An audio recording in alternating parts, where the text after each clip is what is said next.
Bible గ్రంథంలో మన దేవుడు ఆకాశమందు ఉన్నాడు, మనం భూమి మీద ఉన్నాం. కానీ ఆత్మరూపిగా ఇందుకు బోల్డన్ని లేఖనాలు ఉన్నాయి. మత్తయి సువార్త చివరి అధ్యాయం చివరి వచనంలో ప్రభు అన్నాడు, ఇదిగో సదాకాలం నేను మీతో కూడా ఉన్నాను అని. అదే మత్తయి సువార్త 18లో అన్నాడు. మరో చోట కూడా అన్నాడు, ఎక్కడ 2-3 నా నామమున కూడి ఉందురో వారి మధ్య నేను ఉంటాను అన్న మాట ఆయన అన్నాడు. అలాగే యోహాను సువార్త 14వ అధ్యాయం 16-17 వచనాల్లో ఆదరణకర్త ఎల్లప్పుడూ మీతో కూడా ఉంటాడు, మీలో నివసిస్తాడు అన్నాడు. అలాగే 1 కొరింథీ పత్రిక 6:19లో దేవుని ఆత్మ మీ దేహములో నివసిస్తున్నాడు అన్నాడు. ఈ వచనాలన్నీ దేవుడు మనకు సమీపంగా ఉన్నాడు, ఆత్మరూపిగా ఆయన మనతోనే ఉన్నాడు అనేది మనకు స్పష్టపరుస్తున్నాయి ఈ వచనాలు. ఆత్మరూపిగా ఆయన మనతో ఉన్నాడు. అయితే అసలు దేవుడు తన సంపూర్ణత్వం అంతా కలిపి సమీపించరాని తేజస్సులో ఆయన మాత్రమే వసించుచు అమరత్వం గలవాడై ఉన్నాడని తిమోతికి రాసిన 1 పత్రిక 6వ అధ్యాయము 15వ వచనం సాక్ష్యం ఇస్తుంది. తర్వాత కెరూబులు, శరాపులు, దూతలు, మహాదూతలు, 24 పెద్దలు, వీళ్ళందరూ ఉన్న ప్లేస్లో మళ్ళా సింహాసనాసీనుడై ఆయన ఉన్నాడు. ఆయన కుడి పార్శ్వమందు దైవ కుమారుడు ఆసీనుడై ఉన్నాడు. దేవుడు సర్వాంతర్యామి, సర్వజ్ఞుడు కూడా. దేవుడు కాలాతీతుడు, ఆయనకి కాలము లేదు, అన్ని కాలాలలో ఆయన ఉన్నవాడు. మన గతంలోకి తిరిగి మనం ప్రయాణం చేయలేం, కానీ ఆయన వెళ్ళి రాగలడు. మన భవిష్యత్తులోకి ఇప్పుడే మనం ప్రయాణం చేసి చూసి రాలేము, కానీ దేవుడు వెళ్ళి చూసి రాగలడు.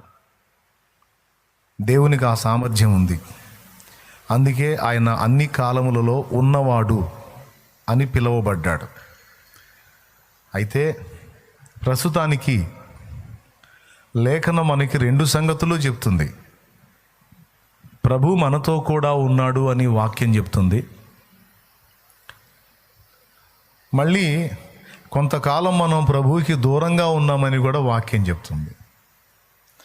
ముందు చూపించిన వచనాలన్నీ ప్రభు మనకు దగ్గరలో ఉన్నాడనేది స్పష్టం. కానీ 2 కొరింథీ పత్రిక 5వ అధ్యాయము మీరు చూడగలిగితే, 2 కొరింథీ పత్రిక 5వ అధ్యాయము 2-3 వచనాల నుంచి చూడండి.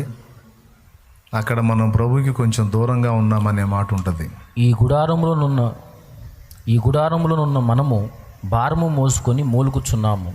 ఇది తీసివేయవలనని కాదు, కానీ మత్స్యమైనది జీవము చేత మృంగివేయబడినట్లు ఆ నివాసము దీనిపైన ధరించుకొని కోరుచున్నాము. ఇచ్చినవాడు దేవుడే.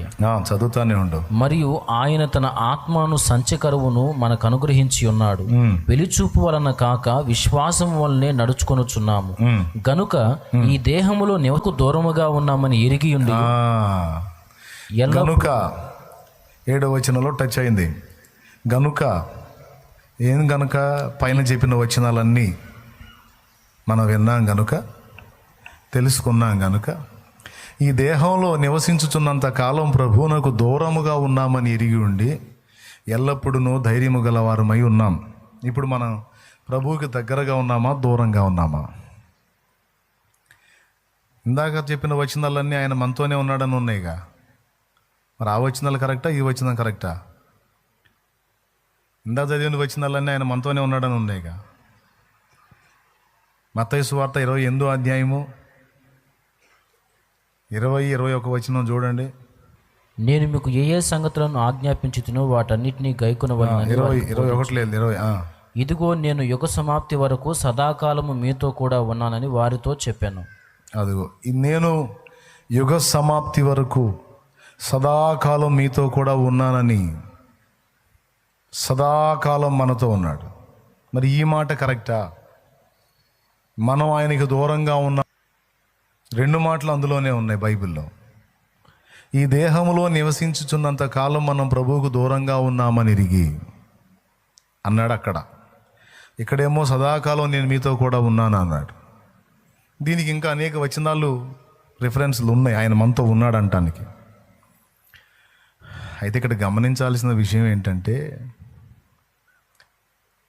ప్రభువు ఆత్మరూపిగా మనతో ఉన్నాడు, ఆయన ముఖాముఖి మనకు కనబడాడు. మరి కనబడినప్పుడు ఆయన మనతో కూడా ఉన్నా కూడా మరి ఆయన మనం కనుగొనలేకపోతున్నాం. ఒక దినం వస్తుంది, ఆ రోజున ఆయన ఉన్నట్టుగానే ఆయన్ని చూస్తాం, ముఖాముఖి చూస్తాం, ఆయనతో మనం కలుసుకుంటాం. మీరు మిమ్మల్ని నేను ఎలా చూస్తున్నానో, నన్ను మీరు ఎలా చూస్తున్నారో, ఆయన ఎదుట మనం నిలవబడి ఆయన్ని కూడా ముఖాముఖి చూస్తాం. యేసయ్య ఆ దివ్యమంగళ స్వరూపాన్ని నిశ్చయముగా మనం చూస్తాం. ఇంకా చెప్పాలంటే వాక్యంలో చెప్పాడు, యుగ సమాప్తి వరకు సదాకాలము నేను మీతో కూడా ఉన్నానని. కానీ తెస్సలోనికీయులకు రాసినటువంటి మొదటి పత్రిక 4వ అధ్యాయము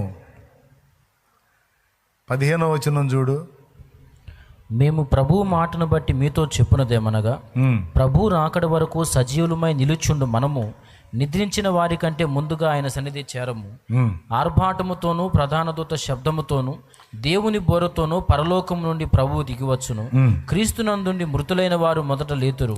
ఆ మీదట సజీవులమై నిలుచుండు మనము వారితో కూడా ఏకముగా ప్రభువును ఎదుర్కొంటకు ఆకాశ మండలమునకు మేఘముల మీద కొనిపోబడుదుము. కాగా మనము సదాకాలము ప్రభుతో కూడా ఉందుము. అబ్బా అబ్బా, ఎప్పుడయ్యా?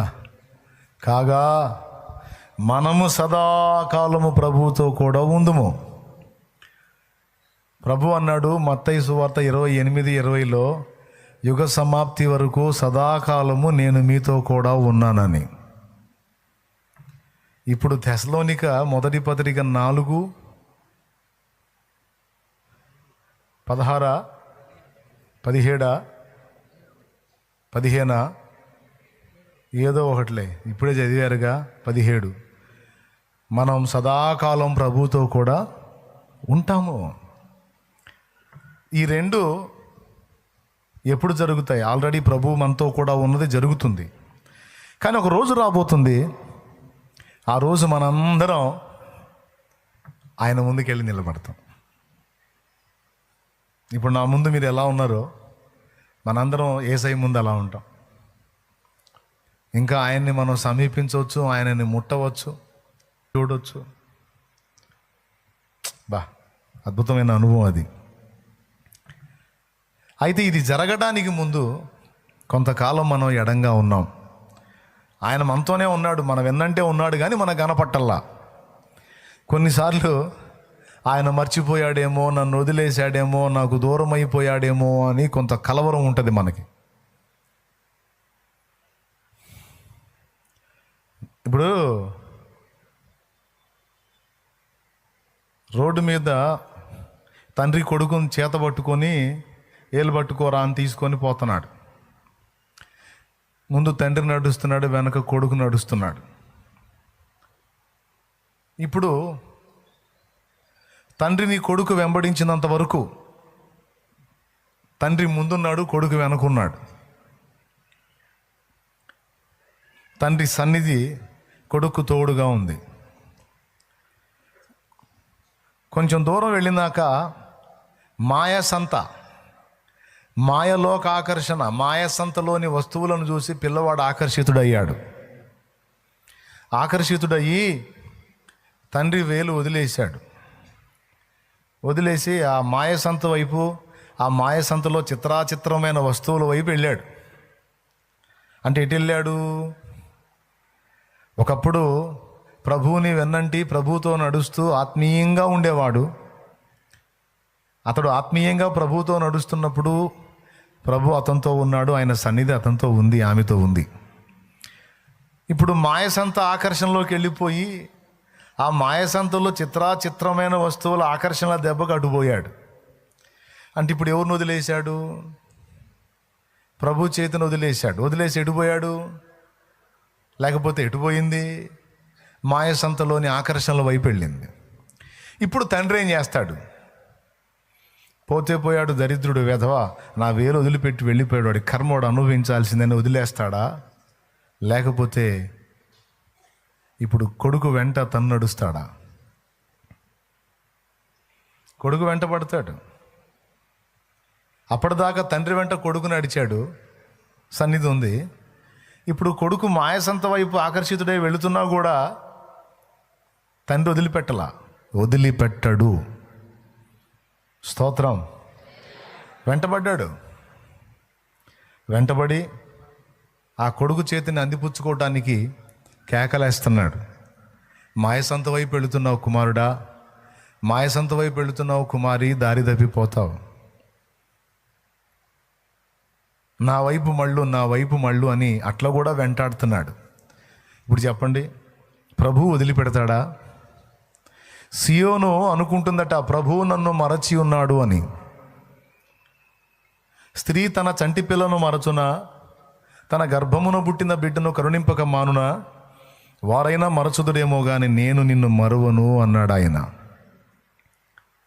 నీ అరచేతులు ఎంత ఉంటాయి? కొంచెం ఉంటాయి. కానీ ఆయన అరచేతులు ఎంత పెద్దవో తెలుసా? ఆ అరచేతులలో నిన్ను చెక్కుకున్నాడట. చూడుము, నా అరచేతిలో నిన్ను చెక్కి ఉన్నాను, నీవు నా సొత్తు, నేను నిన్ను మరువ జాలను అంటాడు ఆయన. అసలు మర్చిపోయి ఉండలేను అంటాడు. నీకు నమ్మకం కలిగిందో లేదో నాకైతే తెలియదు, కానీ నువ్వు నమ్మినా నమ్మకపోయినా ఏడిచినా మొత్తుకున్నా ఇదైతే నిజం. ఆయన నిన్ను మరచిపోలేదు, మరచిపోడు. నువ్వు ఆయనను వెంబడించినప్పుడు ఆయన సన్నిధి నీకు తోడుగానే ఉంది. ఆయనను విడిచి నువ్వు మాయసంత వైపు వెళుతున్నప్పుడు కూడా ఆయన నిన్ను అంత తేలిగ్గా వదిలిపెట్టి వెళ్ళలేదు. ఎట్లనన్నా తిరిగి నిన్ను వెనక్కి తిప్పాలని నీ వెంటబడి నడుస్తానే ఉన్నాడు ఆయన. అంటే ఇది నీ గొప్పతనం కాదు, నీ అందం, నీ ఆకర్షణ కాదు, తండ్రి ప్రేమ, ఆయన ప్రేమ. కొడుకు మాయసంత వైపు ఆకర్షితుడై వెళ్ళిపోతుంటే అబ్బాయి అందం కోసమో, లేకపోతే అబ్బాయి ముఖవర్చస్సు కోసమో, అబ్బాయి పనోడనో పరిగెత్తుతాడు. ఆ తండ్రి వాడు కళ్ళు లేని అందుడైనా, పనికిరాని కొడుకైనా, మెంటలోడైనా సరే, తండ్రికి ఎందుకు కొరగాని కొడుకైనా సరే, వాడిని కాపాడుకోవడానికి తండ్రి ప్రేమను బట్టి కొడుకు వెంటపడతాడు. అంటే దీని అర్థం ఏంటంటే, నువ్వు దేవుణ్ణి వెంబడిస్తూ ఆయనతో క్రమంగా నడుస్తున్నప్పుడు ఆయన నీకు తోడై ఉన్నాడు. తెలిసి తెలియక నువ్వు అడుగులు జారి దారి తప్పిన వేళ సైతం ఆయన నీ వెంటబడి కేక వేస్తానే ఉన్నాడు. వెనక్కి తిరగమని, మారు మనసు పొందమని, తప్పు దిద్దుకోమని, సరి చేసుకోమని, పశ్చాత్తాప పడమని, క్షమాపణ వేడుకొమ్మని, ఆయన వైపు మళ్ళుకొమ్మని ఆయన నీ వెన్నంటి పిలుస్తానే ఉన్నాడు. అప్పుడు ఆయన సన్నిధి నీకు తోడుగానే ఉంది. ఇప్పుడు కూడా ఆయన సన్నిధి నిన్ను హెచ్చరిస్తానే ఉంది. ఆయన నిన్ను విడవలా. కాబట్టి ఎవరికి ఈ విషయంలో సందేహం అక్కర్లేదండి. ప్రభు మర్చిపోయాడని కానీ, వదిలేశాడని కానీ, విడిచిపెట్టాడని కానీ డౌట్ నీకు అక్కర్లా. నిరంతరం ఆయన నిన్ను కాస్తానే ఉన్నాడు, నీ పరిస్థితిని గమనిస్తానే ఉన్నాడు. అయితే ఇప్పుడు దోబూచులాట జరుగుతుంది. మనిషి కనపడట్లా, దాగుడు మూతలాటలు కనపడకుండా పిలిచినట్టు, కేకలేసినట్టు ఒక దోబూచులాట జరుగుతుంది. ఈ ముసుగంతా తొలగింపబడి ముఖాముఖి ఆయన మనం ఎదుర్కోగలిగినటువంటి ఘట్టం ఒకటి భవిష్యత్తులో రాబోతుంది. ఇక అక్కడ ముసుగు లేదు, దోబూచులాట లేదు, ఇక ముఖాముఖి కనపడతాడు. అయితే అప్పటిదాకా కొంతకాలము ఈ దేహంలో నివసించినంత కాలం మనం ఆయనకు దూరంగా ఉన్నాం. ఇప్పుడు చెప్పండి, ఆయన మనతో ఉన్నాడా, ఆకాశంలో ఉన్నాడా? పెద్దగా చెప్పాలి. రెండూ కరెక్టే. ఆయన మనతో ఉన్నాడన్నది కరెక్టే, ఆయన ఆకాశమందున్నాడన్నది కూడా కరెక్టే. మా దేవుడు ఎక్కడున్నాడు అన్నాడు కీర్తనకారుడు 115వ కీర్తన 2వ వచనం నుంచి చదువు. మాకు కాదు యెహోవా, మాకు కాదు అని మొదలు పెడతాడు 115వ కీర్తన 2వ వచనం చదువు. తీ బైబిల్. అన్యజనులు ఎందుకు వారి దేవుడేడి అని అన్యజనులు ఎందుకు చెప్పుకొందురు? మా దేవుడు ఆకాశమందున్నాడు. అద్దుగో, మా దేవుడు ఎక్కడున్నాడని చెబుతున్నాడు? ఆకాశమందున్నాడు. మళ్ళీ వాక్యం ఏమంటుంది? భక్తులకు దేవుడు తోడై ఉన్నాడు అంటుంది. యెహోవా దావీదుకు తోడై ఉండెను, యెహోవా యోసేపునకు తోడై ఉండెను, యెహోవా తన భక్తులకు తోడై ఉన్నాడు అన్నాడా?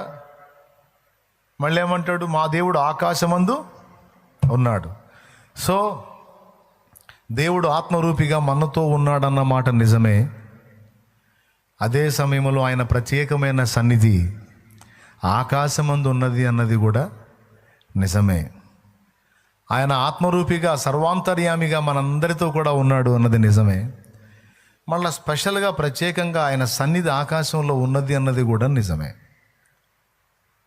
మనతో కూడా ప్రభు ఉన్నాడు అన్నది నిజమేగా. 24 పెద్దలు మనతో ఉన్నారా? కెరూబులు, శరాపులు, మహాదూతలు, దూతలు వీళ్ళందరూ ఉన్నారా మనతో? శరాపులు అంటే మహాదూతలు అని అర్థం. ఉన్నారా? లేరు. వాళ్ళు 24 పెద్దలు అందరూ కలిసి ఉన్నది పరలోకం. ఆయన అక్కడ ఉన్నాడు సింహాసనం మీద ఒక్కడుగా, సర్వాంతర్యామిగా మనతో కూడా ఉన్నాడు. అయిపోయిందండి. ఇప్పుడు మన ఊపిరితిత్తుల్లో గాలి ఉందా లేదా? ఉందా లేదా? ఉందన్నోళ్ళు చేతులు ఎత్తండి. చేతులు ఎత్తని వాళ్ళంతా పోయారన్నమాట. వాళ్ళకి ఊపిరితిత్తుల్లో గాలి లేదు. మరి చేతులు ఎత్తరే, బాగానే ఉన్నారు బతిగా. ఓకేనా? ఊపిరితిత్తుల్లో అందరికీ గాలి ఉంది. అంటే మన బాడీలో, మన శరీరంలో వాయువు ఉంది. గదిలోకి వెళ్ళి తలుపేసుకుంటే అందులో కూడా గాలి ఉంది. ఒక బెలూన్ తీసుకొని అందులో మనం ఊదితే అందులో కూడా గాలి ఉంది. గాలి ఒకటే మన బాడీలో ఉంది, బెలూన్లో ఉంది, గదిలో ఉంది. ఈ 3 దాటితే ఇదిగో ఈ ప్రపంచంలో విస్తారంగా పరచుకొని ఉన్నది వాయువు. ఒక్క వాయువే ఎన్ని ప్రదేశాల్లో ఉందో చూడండి. అయితే ఉన్న ప్రతి చోట ఒకే పరిమాణంలో ఉందా? లేదు. మన బాడీలో కొంత పరిమాణంలోనే ఉంది. బెలూన్లో మనం ఊదితే కొంత పరిమాణంలోనే ఉంటుంది. గదిలో ఉంటే కొంత పరిమాణంలోనే వాయువు ఉంటుంది. ఈ 3 దాటి బయటకు వస్తే అదిగో ఈ ప్రపంచంలోకి మనం కొలవలేనంత వాయువు ఉంది. స్తోత్రం. అట్లాగే మనలో దేవుని సన్నిధి ఉంది, మనతో కూడా దేవుని సన్నిధి ఉంది. దాంతోపాటు ఈ ప్రపంచం అంతటా దేవుని ఉనికి ఉంది. ఈ 3 గాక ఆకాశమందు కూడా దేవుని ప్రత్యేక సన్నిధి ఉంది. అర్థమైతే గట్టి కొట్టు. ఇక నేను ఈ పాయింట్ నుంచి పక్కకు వస్తాను. పరిశుద్ధాత్మ అభిషేకాన్ని గురించి కూడా ఈ పోలిక సరిపోతుంది. అర్థమైందా? కొలవలేనంత ఆత్మగా ఉన్నాడు. కొలత ప్రకారం భక్తుల మీదకి వచ్చిన ఆత్మగా కూడా ఉన్నాడు. యేసయ్య మీద కొలత లేకుండా ఉన్నాడట. మోషే మీద ఉన్న ఆత్మలో ఒక పాలు నియమిస్తే 70 మంది మీదకి వచ్చింది. అంటే 70 మంది మీద ఉన్న ఆత్మశక్తి మోషే ఒక్కడి మీద ఉంది. అందుకే అన్ని లక్షల మందికి సమాధానం చెప్పగలిగాడు. లక్షల మందికి సమాధానం అంతమందికి సమాధానం చెప్పడానికి అవసరమైన ఆత్మశక్తి కావాలి. అందుకే మోషే తన పని ముగించేటప్పుడు ఆ శక్తి యెహోషువ మీదికి వచ్చేటట్టు చేతులు ఉంచాడు. లేకపోతే యెహోషువ వల్ల ఏది కాదు. మోషే మీద ఉన్న ఆత్మలో పాలు యెహోషువ మీదకి వచ్చినట్లు చేతులు ఉంచమన్నాడు దేవుడు. ఆ శక్తితోనే యెహోషువ వాళ్ళని వాగ్దత్త దేశాన్ని చేర్చాడు. ఏలియా మీద ఉన్న ఆత్మలో 2 పాళ్ళ ఆత్మ నా మీదకి వచ్చినట్లు కోరుకున్నాడు. ఆయన మీదకి వచ్చినట్లు ఎలీషా నా మీదకి వచ్చినట్లు దయచేయమని కోరుకున్నాడు. ఈ 2 పాళ్ళు, 70 పాళ్ళు, 1 పాలు, అసలు కొలతేలేనంత ఆత్మ, కొంచెముగా దైవాత్మ, ఆత్మ పూర్ణులై ఉండుట ఎంత బైబిల్లోనే ఉన్నాయి. పరిశుద్ధాత్మను గురించి ఆలోచించేటప్పుడు కూడా ఈ వాయువును గురించి ఎగ్జాంపుల్ చెప్పానే, అది సూటబుల్ అవుతుంది. బెలూన్లో ఊదినప్పుడు కొంత పరిమాణం, అది కూడా వాయువే. గదిలో ఉన్నప్పుడు చిన్న గదిలో కొద్ది పరిమాణం, పెద్ద గదిలో ఇంకొంచెం పరిమాణం. ఇవన్నీ దాటి బయటికి వస్తే ఎంతమందికైనా సరిపోయినంత వాయువు. పరిశుద్ధాత్మ చూడండి, ఏ మనిషికి ఆ మనిషికి వ్యక్తిగతంగా అభిషేకమై ఉంటాడు. అవసరమైతే అభిషేకపు పరిమాణం ఇంకా పెరుగుతుంది. ప్రపంచంలో భక్తిపరులందరి మీది కూడా ఆయన ఉంటాడు.